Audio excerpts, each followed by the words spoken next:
Okay, students, I'm back. I wanted to show you, this is Roberto's work for the black squares. And what I want you to look at very, very closely is how everything's laid out. I know you were supposed to do it on an 8.5 by 11 white piece of paper. And if you guys, if some of you if you haven't turned it in, keep this in mind. Now, I know some of you don't have access to the black paper, so make sure that you can use a marker and you can color in your squares. Just make sure that you use a ruler and or pencil, whatever it is that you have, but make it work. I know some of you have gotten really creative and I do appreciate that. But just remember, like the purpose of the assignment, it was to come up with solutions with 4 squares in each application, in all 6 of them. So, okay, so this is playful. And one of the things that I want you to look at the spacing. Alignment is very important, especially for a presentation. If you throw it together and if your lines are not straight, if the placement is not right, it doesn't have the same effect.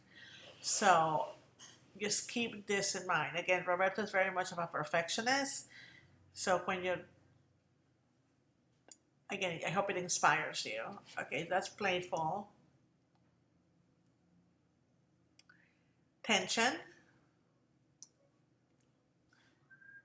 I mean, look how everything is. Also, the spacing, what he did, he lined it up in that 8.5 by 11. And that means that there's the same space between here and here. Congested.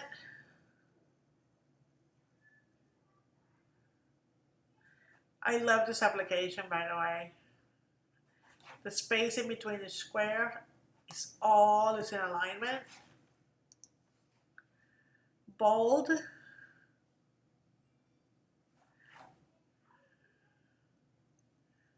Increase.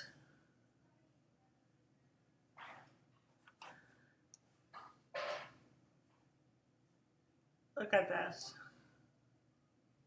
Again, right in the middle of the piece of paper, and it's actually using the length of the piece of paper to communicate, to make it look like it's part of the layout. And order. Again, it's all in one line. They're perfectly lined up.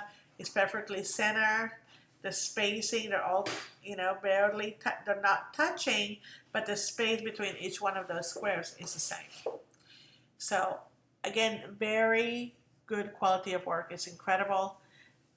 Again, I hope it inspires you, and thank you. Bye.